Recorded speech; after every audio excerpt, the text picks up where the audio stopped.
Men crave food. They crave flesh. They crave power. We are not men.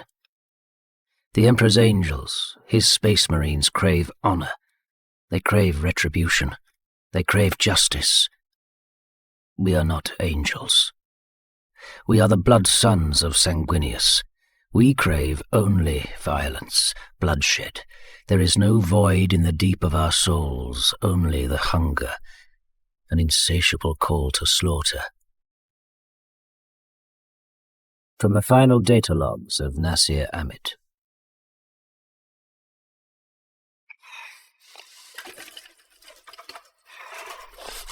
Chaplain Apollos' muscles bunched in response to the mental battle that had forced him to his knees. The beast inside of him charged again, throwing itself forward in an effort to shatter the chains of will that anchored it deep within his soul. The thing thrashed, pulsing with fury, growing stronger with each malicious snarl. I am the master of my wrath. I am a destroyer by choosing. Apollos struggled for conviction as he felt the links of the chain begin to buckle and crack. The blood is my gift, a curse on those who stand against me. The chain snapped, throwing the beast forward into the iron door of its cell. Apollos staggered as blood burst from his nose. Not now! Apollos opened his eyes and looked straight into the soulless, retinal slits of his skull helm. We have killing to do yet, you and I. Lives to end, blood to spill. We will be a whirlwind of hate and violence. The end of life as far as our rage reaches. The beast stopped moving. Promises! Its words were an assault on Apollos' ears. The beast struck out again, raking its claws over the door to its prison. Sweat ran from Apollos' brow. Unconsciousness was coming for him. The beast snarled and struck again. The door hinges squealed and began to give. No! Apollos punched the armored wall next to the cell. He needed the door to hold. This mission was too great. He would not fail in this. He growled with effort, pressing his fist into the metal of the wall. The alloy stretched as he forced his arm into it. His muscles burned with the effort. He snarled, using the pain. Real or unreal, it was all fuel. He drove shoulder deep into it until he wore it as an armored sleeve and gauntlet. Be still, wretch! Apollos struck it. His armored hand swelled. He struck the beast again, a hammer blow that smashed it into the floor. The beast snarled and rose up, wet smoke the color of ash. It moved to strike. Listen! Outside the mental arena, Apollos pressed a bolt pistol to his temple. The beast froze. Apollos' lips widened in a smile as he felt it shiver at the cold touch of the gun. You cannot win today. Cease now, or we both die, quietly, alone. Not lost in great slaughter, just a single round and a single death. Apollos felt the beast's panic as his finger eased the trigger back. He used the moment, catching it by the throat and dragging it close to the door. He whispered to it. He made it a promise. One day your time will come. One day I will unshackle you and open the door. On that day, he would do more than release it. He would feed it. The beast stopped struggling. Soon, then. Soon. Aye. Soon. Apollos blinked hard, ripped back to the world, as the door to his cell edged open. What? Forgive me, Lord Chaplain. There is no forgiveness today, Serf. Not for any of us. Speak! There have been more incidents in the assault cells. Sergeant Aethron requests your assistance. I sent Chaplains Vidicus and Atriel to support him. Apollos did not turn, his eyes fixed on his skull helm. They... Do not be timorous. We have not the time. Yes, Lord. Vidicus and Atriel. They are the problem, Lord. Apollos looked to the servitor he had strangled to death. There were 7 more behind it. Dismembered limbs twitched as cyber components tried to jolt life into greying flesh. Tell Aethron I'm coming. Apollos ground his teeth, marshalling his resolve as his fists clenched unbidden. His mind became consumed with thoughts of crushing the serf's skull. But before I rise, you should leave. As you wish. Now! Apollos got to his feet and took his rosarius from the hook on the wall. He stared out through the viewport and began winding the beads around his hand. The adamantium wire tightened, cutting into his gauntlet. The dark of space wrapped the hull of the Death's Cowl like a funeral shroud. Apollos wound the rosarius wire tighter, sense memory recalling the pain of it biting into flesh. It was a soothing distraction as he locked his helm in place. You had better hurry,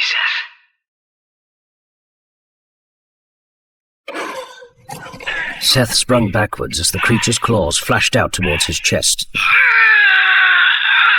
The thing's talons raked his breastplate, leaving deep scars in the ceramite. The creature lunged again. Seth swung up his eviscerator, severing two of its arms. The creature threw itself at Seth. He held his ground, catching it as it lunged, clamping his gauntlet around its throat. The thing hissed in his grasp. Its two remaining arms, those without claws, flailed against his armor. The flesh-tearer held the creature a moment, fixing its yellow eyes with the crimson of his helm's optics. He had faced gene-stealers before. Each of them was psychically linked to a dominant leader beast. These broodlords were even more monstrous than their subservient kin. The perfect synthesis of size, speed, and strength, their every sinew driven by the cunning of a born predator. Seth tightened his grip, his lips stretched in a savage grin. He knew the broodlord, out there in the maze of the ship, felt a measure of this creature's pain. He knew that it could see him through its eyes. I am coming for you! Seth twisted his wrist, snapping the gene-stealer's neck. Another of the creatures rushed forward to fill the gap left by the one Seth had slain. Seth met it head-on. He drove his blade into its chest. The teeth of the weapon roared as they chewed through bone armor and flesh. Xenos filth! Dark blood splashed over his helm. He was thankful for the protection of his armor. Seth stepped back as two more gene-stealers leapt at him, clearing the mound of corpses to slash at his face. Too late, Seth realized his error. His back pressed firm against Rahael's flank. The other flesh-terror was locked in position, wrestling with a brood of gene-stealers attacking from the corridor that branched to their left. On the back foot, and without room to maneuver, Seth braced himself against Rahael's bulk and brought the flat of his sword close to his chest. The first gene-stealer collided with the blade. The thing screeched in hate, grasping for Seth's helm even as it was torn apart by his weapon's ragged teeth. The second scuttled up the wall to Seth's right, poised and ready to strike. The creature vanished in bloodied mist, torn apart by stormbolter rounds. We can't hold here! Seth nodded his thanks to Harahel. The company champion was to Seth's right, the blade of his chain fist thick with gore. The hulking flesh-terror looked even more imposing, clad in a full suit of tactical dreadnought armor, standing head and shoulders above Seth and almost twice as broad as the chaptermaster. You should have let Techmarine Varma sanctify a suit of Terminator armor. Harahel indicated the deep scars on Seth's breastplate. Those wounds look near fatal. You have fared little better. Seth gestured to the chewed mess of Harahel's helm. I was busy saving Rahael. That'll be the day, brother. Since Nasir Amit, no flesh-terror chaptermaster had worn a suit of Terminator armor. Amit had been the first and greatest amongst them, and his armor had been lost to oblivion with its wearer. No Techmarine since had considered themselves worthy of reforging such a suit of warplate. Seth had spent too long in the company of Zuphius and Apollos to lend credence to such chapter lore. The chaplains held that Amit's armor was in part the reason he fell to madness. It had been a prison, trapping Amit alone with his rage. This, and not humility, was the reason Seth avoided such warplate. The muscles in Seth's back tightened, coiling with unease. The tight corridors seemed to contract then, closing in on him like a vice, like the jaws of fate. We need to move, now. They come again, brothers. Aitan's voice crackled over the comm and snapped Seth back to the moment. The flesh terror was 10 paces behind Seth at the rear of the formation. Which way? They attack us from all sides! Harahel drove his chain fist into a gene-stealer's torso. The weapon's blades snarled as they spun, shredding the creature from within. Corabale, find us a route! Seth strode forward as another tide of claw and chitin scrambled along the walls towards him. He drew his bolt pistol and fired, thumbing the shot selector to fully automatic as the gene-stealers closed. The explosive rounds popped skulls and tore through armoured rib cages, showering Seth in gore. In the instant it took the chapter master to reload, another wave of gene-stealers surged along the corridor. He braced himself to receive their charge, the glower of his optics mirrored in the malevolent eyes of the creatures bearing down on him. Librarian! Which way? Chief Librarian Corabale stood in the middle of the battle line, his attention fixed on the ceiling. I see you, Xenos. The librarian's force axe bristled with energy as it removed the head of a gene-stealer clawing its way from one of the vents above them. Corabale, we need a way forward. I need a moment. You have no more than that. Shield, Corabale! At Seth's command, Harahel and the rest of the honor guard formed up around the librarian. Encircled by a ring of ceramite, Corabale closed his eyes. The librarian felt the familiar chill of hoarfrost on his skin as he summoned his gifts and pushed his mind out beyond his body. Unburdened by the weight of his armor or the tiredness in his limbs, Corabale drifted over the battle around him. He was at once nowhere and everywhere. He stood at the rear with Eitan, warmed by the wash of his brother's flame as it immolated a tide of gene-stealers. He was at the flanks with Rahel and Zazahil, sharing in their adrenaline as they unleashed their storm bolters. He was beside Harahel and Seth as the pair matched each other kill for kill. It was tempting to linger, to soak in their bloodlust and the raw aggression that leaked from their souls. I am the blood, pure and untainted. I am free from the curse of my father. Neither the demon without nor the darkness within holds dominion. Corabale summoned the litany of fortitude from the depths of memory and urged his mind on. The space hulk was ancient and vast, a warren of ships, both alien and familiar, fused together by fatal passage through the warp. Corabale skimmed its near-endless corridors, a wraith lost among the currents of the dead. He felt his mortal form shudder as his mind brushed against the twisted remains of a Xenos bone forest and the putrid decks of an arch-enemy vessel. Time had marked the hulk like a wasting disease. Rot and change pulsed under his psychic touch, revealing what once was and could be again. The librarian fought to stay conscious as the echoes of the things that had once inhabited the lost ships weighed down on his mind. Sanguinius, walk with me in struggle, stand with me in death, and lend me your strength in the moments between. An endless raft of incantations spilled from his lips as he pressed on, turning down corridor after corridor, retreating from dead ends and collapsed access ways, weaker now, dragging himself onwards until... Corabale opened his eyes. There is a corridor 68 paces to our right.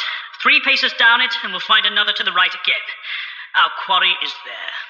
You are certain? Is anything, brother? Yes. If you are wrong, we are all of us. The flesh terrors, the entire chapter, dead.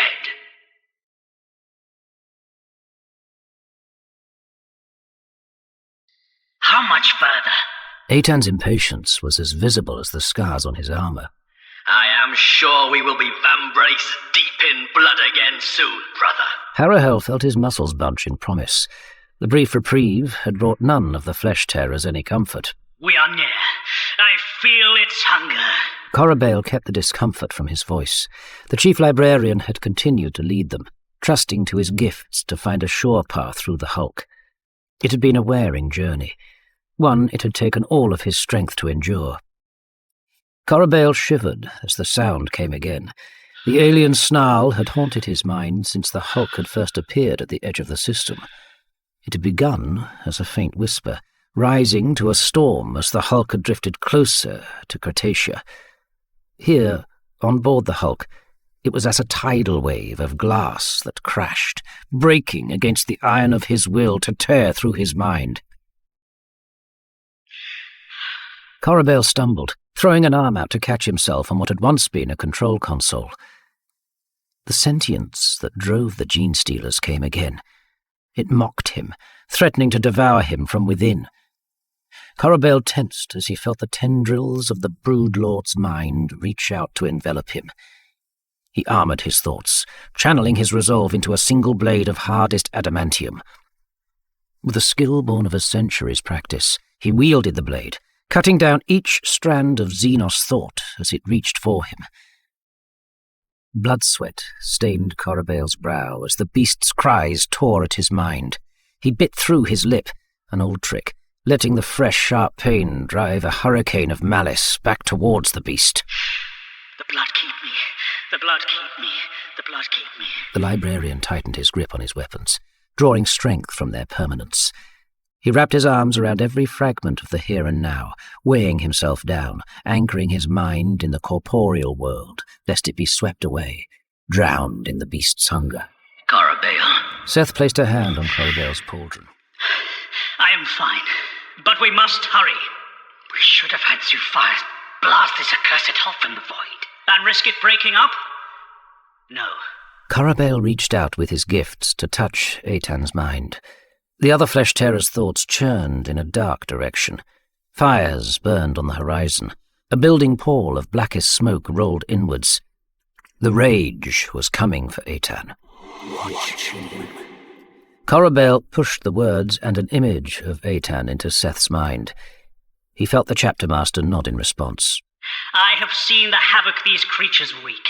They bring terrifying ends to all they encounter. Entire systems stripped bare, worlds inhabited by billions, ravaged and left as lifeless rocks. Corabale pulled back from Eitan, leaving behind perhaps too much of his own dwindling resolve to douse the embers burning in the other flesh-terror's mind.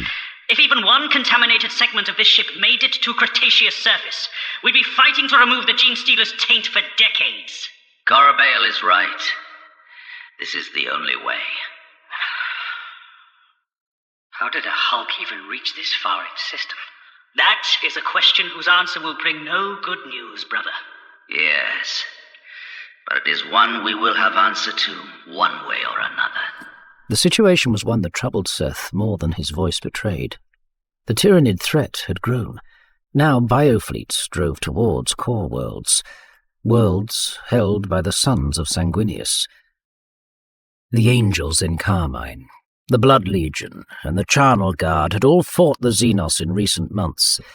Mephisto, chief among the librarians of the Blood Angels, believed that the Tyranids were after something in their blood. Others said that the Xenos were testing their defenses. Seth had a feeling they were both right. What does it matter? It is here as our way. Kill until killed. That is the only certainty worth hanging on to. You have spent too long in the company of Apollos, brother. Yes, you'd look all the more heroic in black armor. The only black armor I shall wear will be one daubed in bloodied saltires. You'll be lucky to live that long. It was rare that any flesh-terror made light of the Black Rage, the curse that would see them all fall to madness. Yet it seemed oddly appropriate for this mission, a task that propelled them ever faster towards that inglorious end. As one, the flesh-terrors stopped moving. Zazahiel, status. There are multiple signatures closing. How many? I can't tell. Either the walls up ahead are unnaturally dense, or there's too many of them for the Auspex to distinguish. Let us hope it is the latter. Harahel flexed his arms in anticipation. It was all he could do to stay in formation. The claustrophobic hold of the narrow corridor and the limited movement afforded by his Terminator armor made him feel like a caged beast. He needed to prowl, to be unleashed. Closing. 50 paces. Zazahiel panned the Auspex, urging the scanner to resolve a clearer picture. Hold your fire until they are right on top of us. We have a long way to go yet. Seth checked the ammo counter on his retinal display. He would need every round. 30 paces. Hold. 20. The flesh-terrors tensed. Keen fingers eased pressure onto triggers. 10. Seth saw shapes shift in the darkness. 5. Alien eyes broke through the gloom, vile orbs that glistened with malice. Now! Fire! Hate. Seth let it fill him as he strode into the swarm of gene-stealers. Flesh and bone shrapnel hammered his armor as the Xenos died around him. His heart quickened, echoing the crack of his bolt gun as the ammo counter sped down. Contact! Rear! Eitan retreated until his back was pressed firm against Corabale's, and thumbed the ignition on his heavy flamer. The jet of flame roared down the corridor, scouring the Xenos taint. We cannot remain here long. Corabale blink-clicked the mission timer onto his display. This hulk will drift into a stationary orbit with Cretaceous in 40 minutes. Rahel, protect our backs. Corabale, 8-8-10. Rahel, Zazahil with me! Seth shouldered his way forward, crushing a gene-stealer into the wall with his bulk, and dragged his eviscerator through the mass of alien bodies. Rahel and Zazahil steadied themselves, angling their weight towards Seth. They were his anchor point, stopping the onrushing Xenos from knocking him back. Behind them, Harahel left a small gap. Corabale followed suit. Each of them created kill zones, gaps for them to slaughter gene-stealers that leapt or clawed their way past Seth's assault or Eitan's flamer. I know you prefer to kill with a blade, brother, but perhaps it's time for you to use that. Corabale indicated Harahel's assault cannon. We do not need it yet! Harahel smashed a gene-stealer's head into the wall. The press of lethal claws and teeth enveloped Seth. It was not enough. He needed to kill, maul to crush underfoot, to hack apart. He pushed forward, each stride a reward for his butchery. The corridor widened enough for Rahel to flank to Seth's right and stand shoulder to shoulder with him. The other flesh-tearer's vigour rivaled the chapter master's. Rahel punched his chain fist into a chest, tearing it up and clear in time to bifurcate another. Seth snarled as Rahel edged ahead of him. They were his prey. Bloodlust drove the chapter master ever harder, exposing him to blows as he fought to reduce the heartbeats between kills. Unease built in Corabale's gut as they advanced. Step after step their pace had quickened. Even deprived of his gifts, he would have been able to feel his brother's rage. It was a palpable thing that tore away restraint and dragged them onwards. The fleeting adrenaline spike from each kill served as both drug and validation. They were the attackers now, the beasts now the cattle. Corabale shook his head, struggling to clear his thoughts. There was something else, something in the minds of the Xenos. They were hesitating. Their advance had slowed. Fear? Was it fear? Disquiet, perhaps? Reluctance? No. Wait! Stop! Corabale's warning came too late. To the left, the corridor opened wide. Gene-stealers snapped from it. The brood's claws and talons ripped through Rahel before the flesh-tearer could react. Rahel's body came apart, torn to bloody slivers. Brother! No! The gene-stealers died, rendered into clouds of bloody mist by the vengeful fury of Harahel's assault cannon. Seth's assault faltered as he realized the gene-stealers swarming the corridors in front of them had been bait. They fed our wrath! Then let us give them their fill of it! Lit by the blazing barrels of the assault cannon, the left-hand chamber's shadows retreated. It was a vast vaulted space, 100 times the height of a man. Gene-stealers clawed across its every surface. Harahel walked into it. Harahel panned the weapon across the chamber, the roar in his throat drowning out the carnage around him. Xenos bodies burst apart. Harahel knew that with every reverberating thumb of his weapon, every pulse of the muscles in his arm, something died. And yet he could not feel it. Cocooned inside the sterile hold of his Terminator armor, he was barred from the euphoria of the kill. Black claws raked the back of Harahel's mind. It was a familiar pain, an agony that had only one salve. Come, wretches! Let us die together! Harahel disengaged the pressure lock on his helm and used his free hand to wrench it from his head. The charred smell of superheated air and the cloying musk of alien entrails filled his senses. The flesh terror bared his teeth in a savage snarl. He would bathe in death, even if it was his own. Harahel paced forward, tracking gene stealers as they leapt from walls and gantries. The aliens bore down on him, a torrent of claw and talon. He kept firing. Drowning in corpses, Harahel waded deeper into the annex. Seth! The librarian pushed his voice into Seth's mind. He will not win. The chapter master ignored him, renewing his attack on the gene stealers blocking the corridor ahead. Seth! The force of Corabale's command drew blood from Seth's nose. Then help him!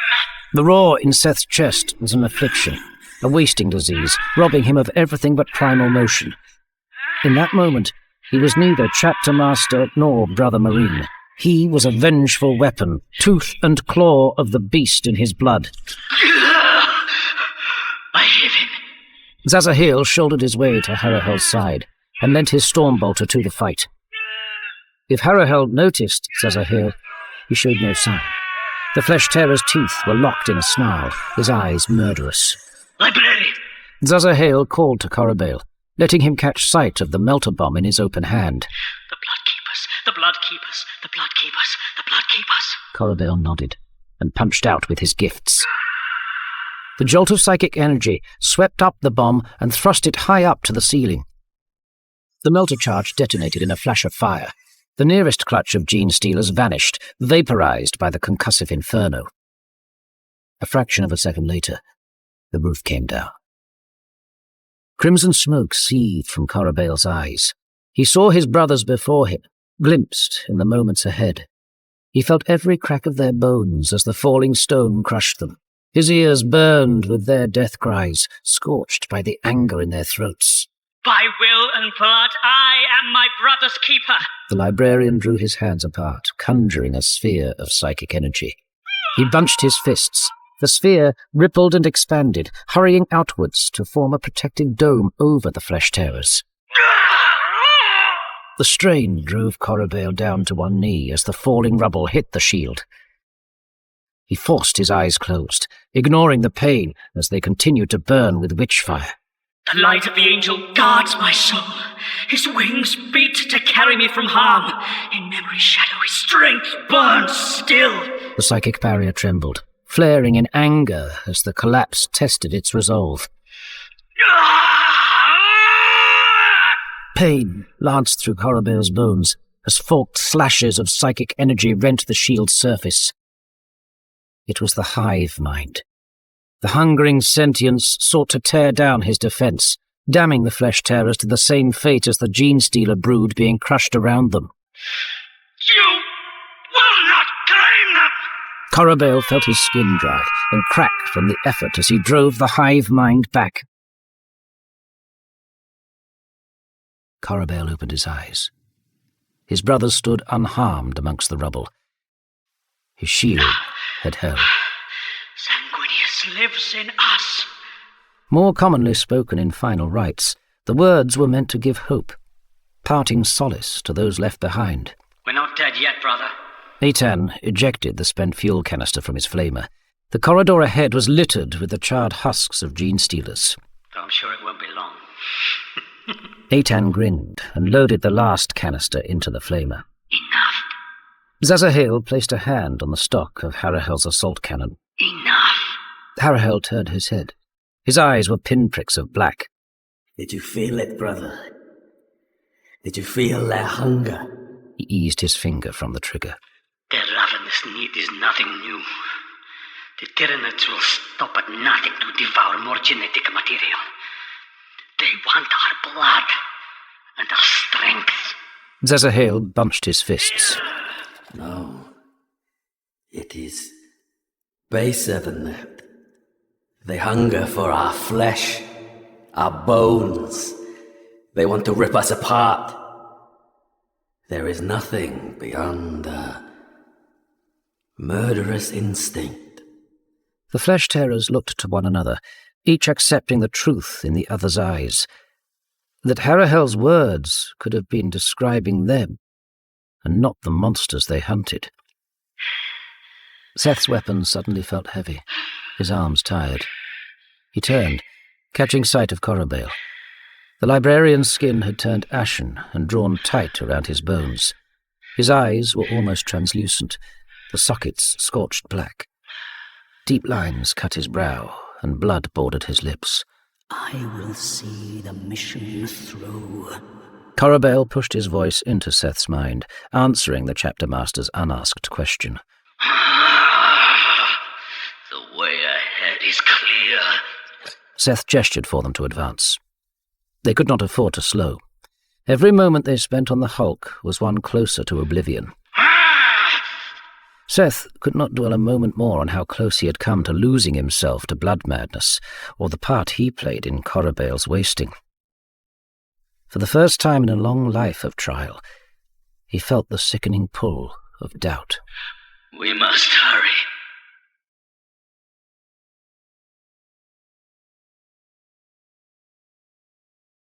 An abattoir.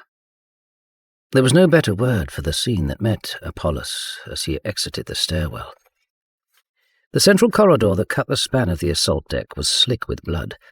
Viscera clung to the recesses of cracked deck plates. Apollos felt the air in his helm thicken as his rebreather cycled the stale atmosphere. It reeked of spilt entrails and fear-emptied bowels. Behind him, a chapter serf kept a respectful distance and tried not to vomit. Stay your fear, or you are of no use to me. The serf nodded, his mouth fixed shut by terror. Overhead, banks of broken lumen lamps stuttered, cutting the darkness with jagged blades of light. Aethron? Apollos tried to raise the sergeant on the vox. Sergeant Aethron! I live! Chaplain! Where are you? Near the end of the walkway! Apollos scanned the gloom ahead. I don't see you. I'm hanging from the platform with little birches. Mechanicus turned on me. My wounds are deep. The chaplain headed in the sergeant's direction. Ahead, dozens of black-flanked drop pods hung in launch cradles, held in place by huge pressured clamps. They rocked perilously as Apollos walked among them. Inside each was a squad of the Death Company. Berserkers, killers, monsters, flesh-tearers consumed by rage and bloodlust, all sense of self ripped away by the genetic memory of Sanguinius's death. Though he knew it to be nothing more than imagination, or perhaps the rising churn of his own blood, Apollos could hear the Death Company growling, strained cries through clenched teeth and rasping curses made by mouths thick with saliva. Apollos could feel their rage. He could taste it. It was as tangible as the deck under his feet. Soon, brothers. Apollos touched a hand to the nearest pod and kept moving. Further ahead, 3 of the drop pods, 2 on the left and 1 on the right, hung open, ragged holes torn in their armoured petals. He drew his weapons. Apollos blink-clicked a command to his helm. A picked view of the interior of the nearest open pod resolved on the left side of his display. 4 of its 10 occupants were still inside, their innards sprayed across the compartment.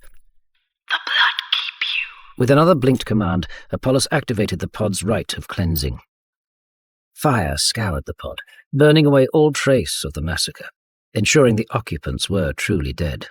What happened to the others, Aethron? You're walking over their remains. Mechanicus and Israel ended their rampage. I'm almost at your location. Apollos repeated the cleansing process, clearing the other 2 open pods before continuing down the corridor. I hear your footsteps. You're near, Brother Chaplain. Beware of Atriel. I see him.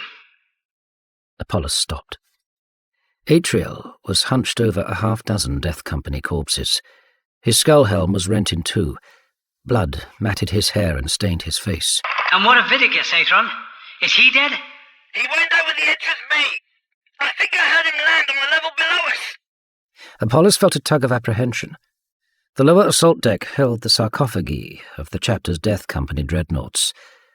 If Viticus had smashed any of the pressure seals or maglocks, if he'd disrupted the entombment process, or worse, killed any of the venerable heroes in their stasis sleep. Apollos bit down his anger and turned his attention to Atriel. Atriel glared at Apollos, his eyes narrowed, an animal weighing up its prey. Apollos raised his pistol. Atriel's eyes widened. Apollos could see the fight for cognizance, the duel between Space Marine and Beast. It was a fight Atriel, the flesh-tearer, had already lost. Your weakness shames you, brother. Help me! I offer you no redemption. Apollos had long been champion of those lost to the rage.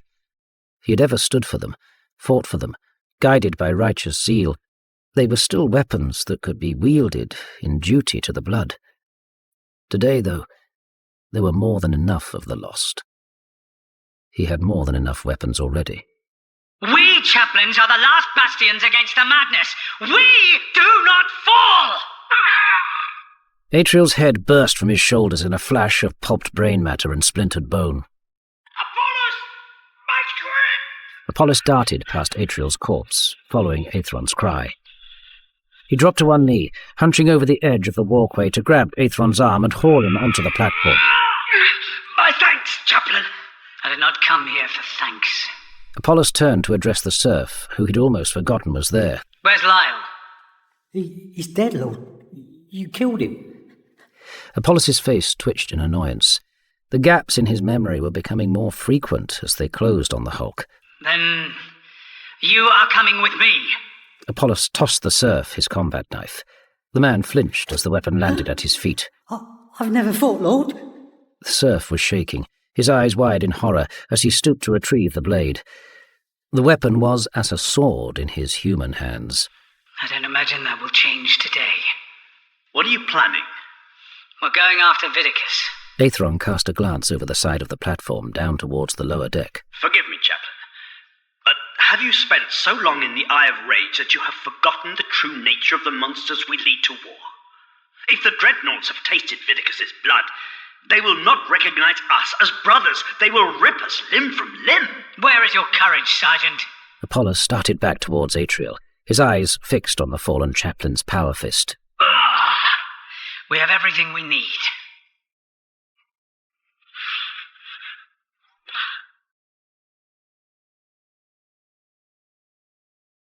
He's dead. Aethron tried to keep the relief from his voice. He was knelt by Vidicus's corpse. The chaplain had fallen badly, his neck and head at an awkward angle to his body. This happened on impact. There's no way he made it to any of the vaults. We've no reason to think that he... Aethron trailed off. Apollos wasn't listening, his attention fixed on the towering blast door ahead of them. At its apex, ridged locking clasps held it firm. At its centre was inscribed the Cretacean runes for death and rebirth. What is it? I'm not sure. Apollos gestured for the serf to follow him and advanced on the door. This is Medrian's too. Yes. Apollos stopped just ahead of the door. What? Listen.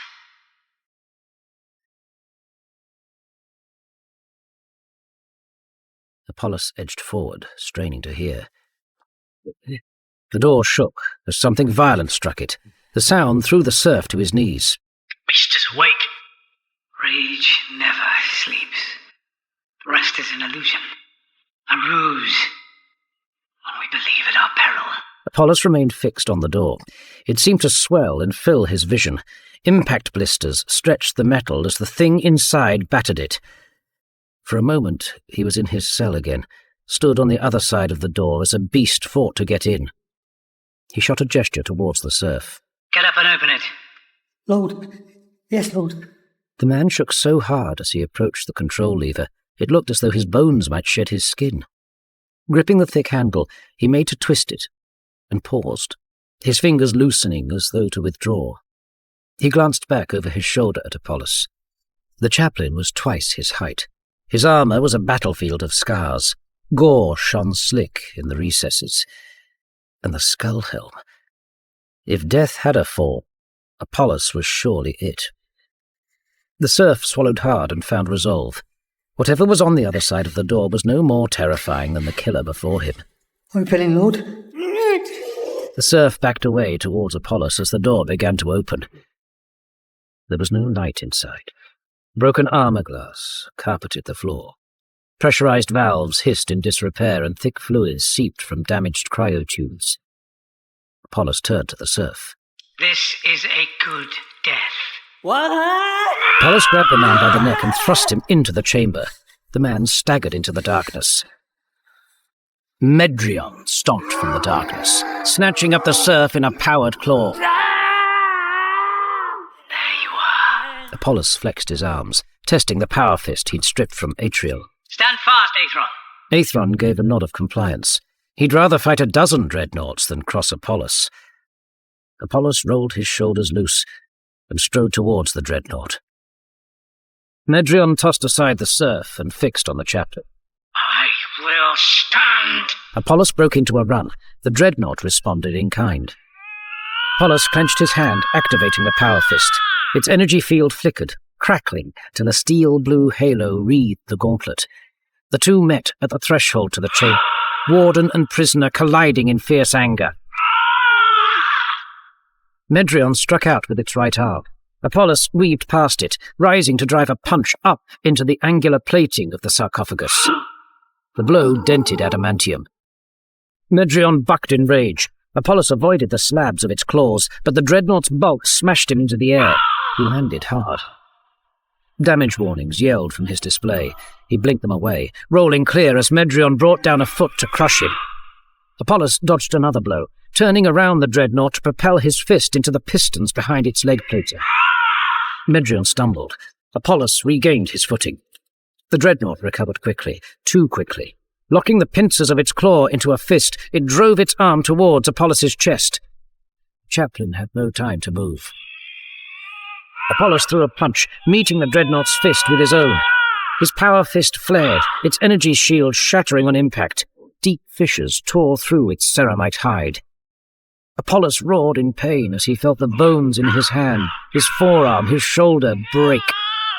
Medrion rocked under the blow, his arm reduced to a malfunctioning stump. He moved to strike again. Enough! Medrion paused, jolted to sanity by Apollos's fury.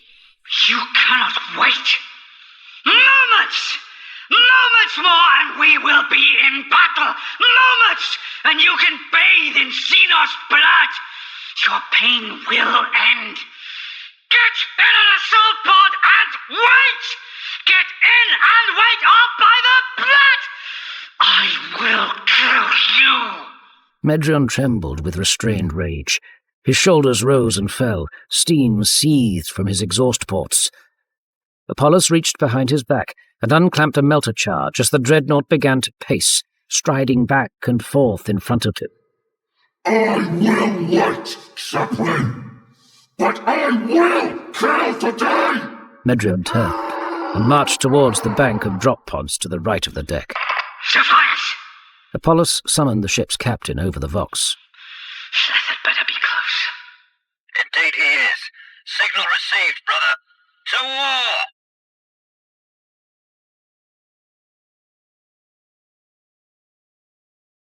There were more gene-stealers than Seth had ever encountered. The flesh-tearers had entered a vast basin large enough to hold a small warship. Gene-stealers crowded its every surface, the black blue of their hides like a rippling ocean, their eyes stabbing from the darkness like the stars of some terrible sky. Doom. The thought crashed into Seth's mind, staggering him. It's here. I feel it too. Corabel tensed, redoubling his mental barriers. Seth felt blood pool in his eyelids as images of his brothers broken and bloodied, their mouths stretched in agony. Doom. It came again, stronger this time. A feeling, a certainty, meant to crumble the will of those who would stand in defiance of it. Yet as the Brood Lord forced its mind deeper into Seth's consciousness, past all reasoned thought, it met all that was left. Rage. You will not find our resolve so lacking! Seth put a round through the nearest gene-stealer's head by way of emphasis. He saw the Brood Lord then, revealed by a shift in the Xenos' horde. It was monstrous. Even hunched, it towered over the rest of its kin, the way a space marine stood over a man. You think yourself a monster, fiend? I'll show you, monsters! Ah! Seth detached the homing beacon maglocked to his armour and tossed it into the press of Genestealers. The Broodlord vanished, swallowed up by a blur of Genestealers. A moment passed. Nothing happened. The Broodlord re-emerged, closer this time. Seth could sense its amusement. Something about the futility of his weapons. I did not bring weapons. Seth cast his eyes to the ceiling, to the walls. I brought monsters. The walls erupted, punched through by dozens of black-armoured assault pods. Thrust on spears of flame, the pods smashed down into the chamber. With every impact, more of the Xenos died, crushed beneath thick ceramite. The assault pods dropped their wraps, crushing more of the aliens. From every side of every pod, the Death Company charged into battle. Caught off guard, the Genestealers suffered. The Death Company cut deep into their ranks, hacking them apart with chainsword and powered blade. Polis stood among them, killing with every breath. Despite the murderous berserkers that followed his every cry, he was the fiercest of them all, and Seth was again reminded how thankful he was that the chaplain wore the flesh-tearer's symbol on his pauldron. I will kill today! Next to Apollos, the dreadnought, Medrion, tore into the Genestealers. Flame burst from beneath his power claws, incinerating swathes of Xenos that broke against his bulk.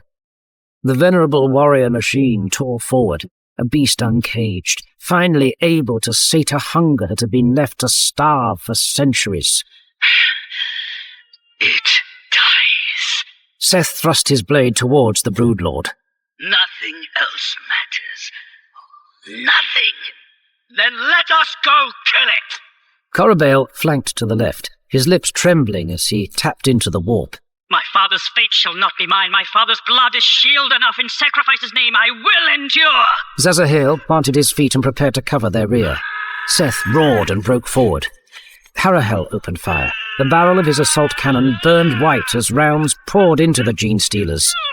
Lightning leapt from the librarian's outstretched fingers, spearing through a line of Genestealers before arcing into the ones behind. The web of energy continued to spread, claiming one after another. Seth was running flat out, shouldering through the Genestealers that survived Harahel and Corabale's wrath. And then the thing was in front of him. It was hunched, coiled and ready to strike. Seth could sense its confidence.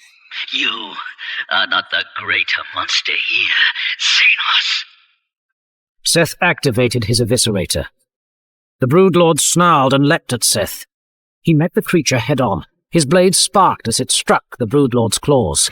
He twisted left as the creature spun around, its claws raking his shoulder guard. He swung out with his blade. It sprung back out of reach and came at him again, eyes slick with malice. Seth fought the urge to step and parry. Speed and reach were the Broodlord's advantages. He braced himself, bringing his blade up in a horizontal block. The Broodlord snatched the weapon with its upper arms. Seth loosened his grip, letting it be pulled away. He hurled himself at the Xenos, wrapping his arms around its midriff and driving it to the ground. The thing rasped in frustration, its lower limbs embracing Seth as they fell. Seth's knife was in his hand before they hit the ground. He drove it into the Broodlord's side, pistoning the blade in and out until it struck bone. He released the knife and threw a punch into the thing's face. Alien bone broke under the ceramite of his gauntlet. He hit it again. His third blow missed as it fucked under him, forcing him to brace out with his hands for balance. Its claws tore into his armor. Without the benefit of momentum, Seth still had moments before the thing drew blood. He twisted, grappling with one of its legs, and snapped it.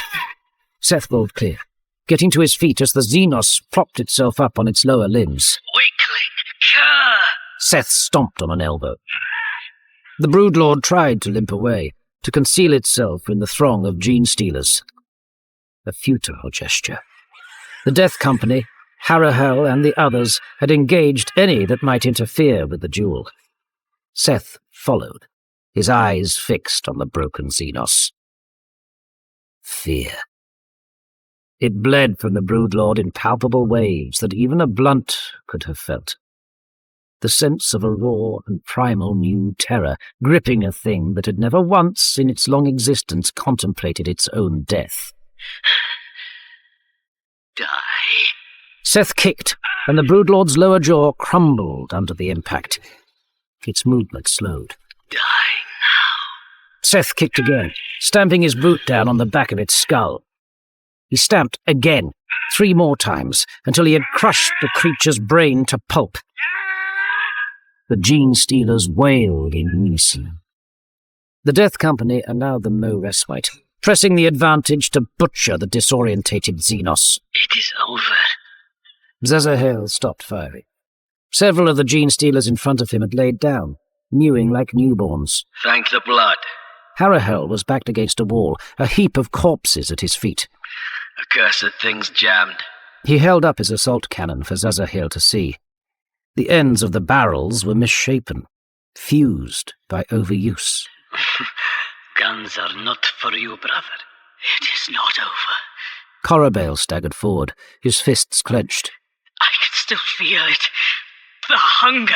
Seth growled, turning, a predator searching for fresh prey. He could feel it too. I agree with Corabale. There is something else on this hulk. Seth retrieved his blade and moved to Corabale. Can you find it? The librarian fell forward, catching himself on Seth. Stop me now, Gabriel. Seth regarded Corabale. The librarian was a shard of his former self, his features hollowed out, any strength lost from them. It was as though a ghost inhabited his armor. Yet his eyes. Seth had seen those eyes before. Fight it, Corabale. We are close. That way. Corabale pointed past Seth to a doorway from the chamber. Listen to your blood, Seth. It will guide you. Rage is never quiet, Corabale. I'm done. Corabale spasmed as Harahel thrust his chainblade through his back. No! Seth rose sharply and punched Harahel in the face. Why? You carry enough burdens. Killing one of our own, even under these circumstances. Your soul is heavy enough. Harahel worked his jaw until the bone clicked back into place. Being company champion means more than standing by you in battle. Seth glared at Harahel. He had never thought him worthy of command. He was too eager to fight, to kill first and let the universe sort out the rest. Perhaps he had been wrong. Apollos, Zazahel, we need to exit through the third doorway. We will hold them here. As Apollos spoke, the tide of black-armored killers rolled towards Seth and the others, forming a barrier of blades between them and the Gene Stealers. How the chaplain managed to exert such control over the Death Company was a question Seth decided was best left unanswered. Go now! Harahel, you take the lead. Seth gestured to the doorway, an inverse arch that narrowed near the top. Run!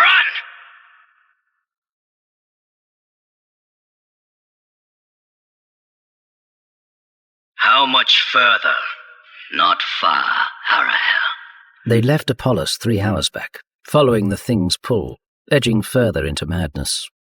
The outlying Gene Stealers they'd encountered had proved little sport. Lost without the Broodlord, they'd attacked in an uncoordinated mass. Seth drew in a calming breath. 3 hours and so little to kill, little to quieten the hunger, the pain in his chest. He watched Harahel. He could hear the other flesh-tearer's heartbeat, could taste him, rich with Adeptus Astartes' blood. The closer they came to their object, the further he could feel his sanity slipping. Violence would focus him. It would keep the madness at bay. Seth's fingers tightened on the hilt of his blade. He could finish the mission alone. Harahel's blood would buy him the time he needed. Can you continue? Seth! Sanguinius, armor me against the weakness of my flesh. Fill me with a righteous fire, so that I may burn away my bloodlust. Keep me from the darkness of my soul. Seth ignored Harahel, focusing on calming the urge to rip the company champion's spine out. Seth, I am fine. Advance.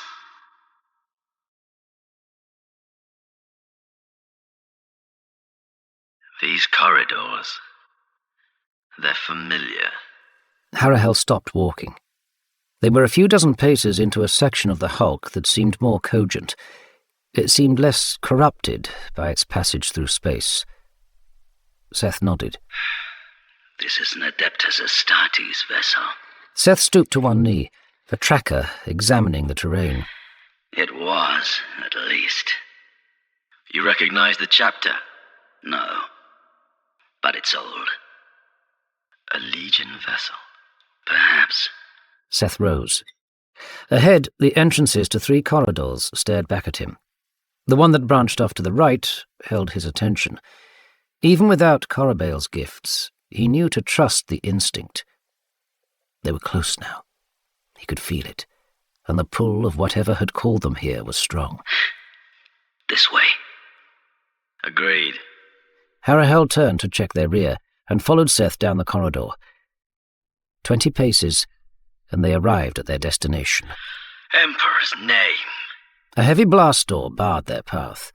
Its armoured plates were blackened and scored, evidence that more than once something had tried to breach them. I don't think this place was sealed on his account, brother.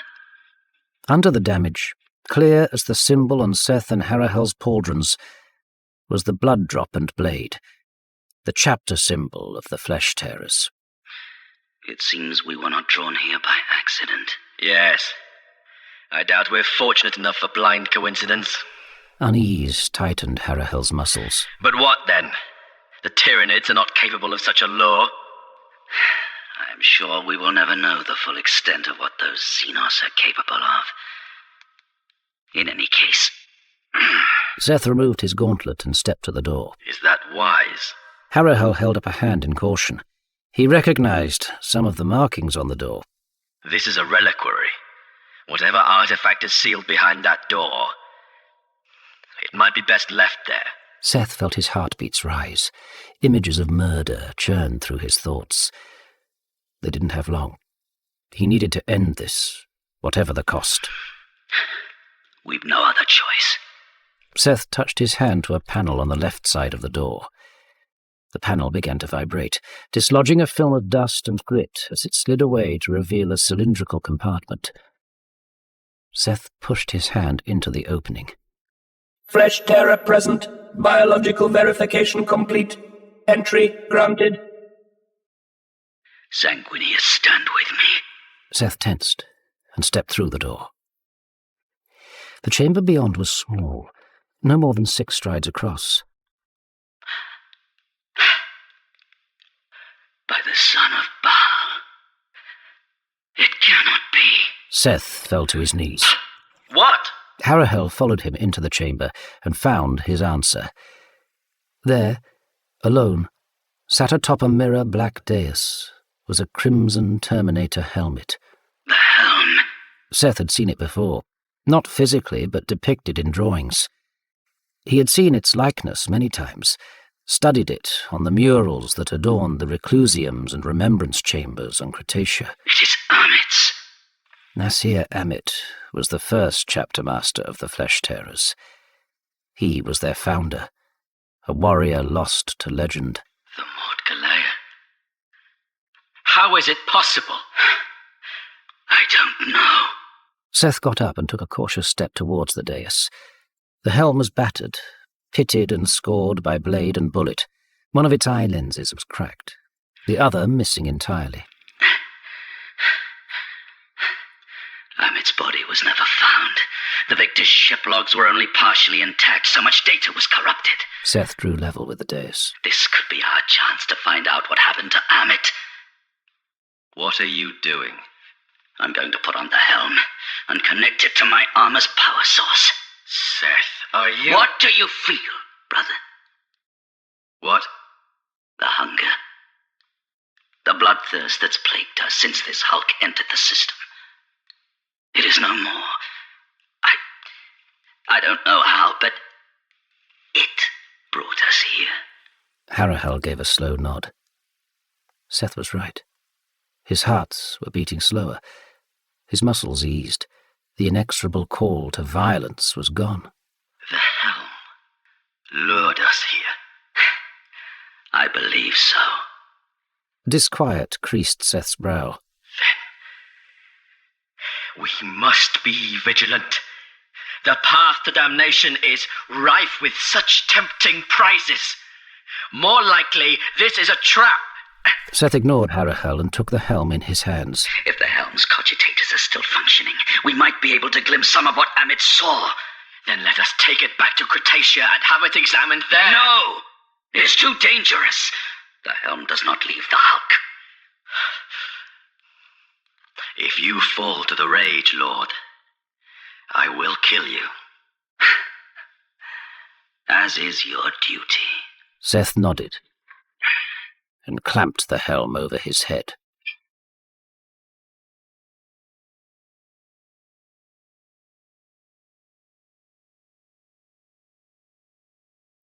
It has been 7 days. Apollos was fully armoured, save his skull helm as he approached Seth's cell. Almost 8. Harahel had stood vigil outside Seth's cell since their return to Cretacia. The apothecaries are satisfied there have been no lasting effects. And the librarian? They can detect no taint of the warp upon him. And yet he has said nothing. No, Chaplain. He has said nothing. Amit's secrets are not Seth's alone to keep. You should not have been so quick to destroy the helm. I did my duty. Seth would have willed it. Seth was unconscious! Harahel stepped forward at Apollos' challenge, leaving just a handspan between them. I did not come here to fight you, Harahel. Then why are you here? Because we must know what was on the Mort Galea. We must know what Amit saw. If we are at all to survive the future, we must learn what we can of the past. Seth will tell us. In time. Perhaps. Apollos stepped back, his features softening. What if the Space Hulk, the Gene Stealers, the Helm, what if none of them were the cause of our sudden rage? What if it was us? And just us?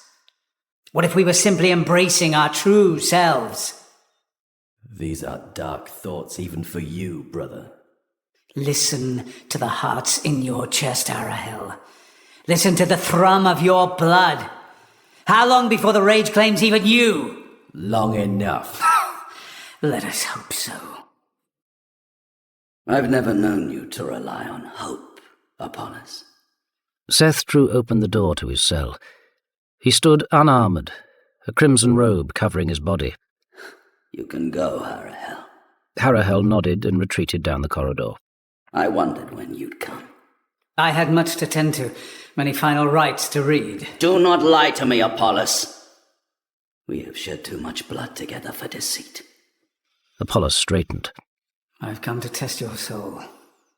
And what do you see, Chaplain? Seth stared Apollos straight in the eyes. I see a brother. In pain. Seth broke from Apollos' gaze. Amit's helm. What did you see? Seth thought a moment, recalling what the helm had shown him. Blood. A universe of blood.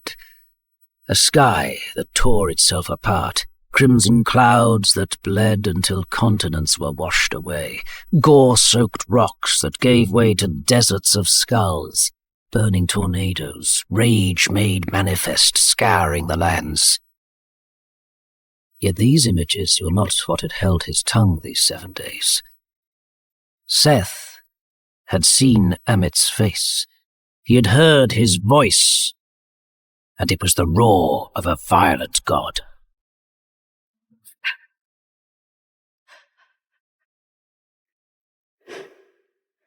I saw the end, Apollos. I saw the end.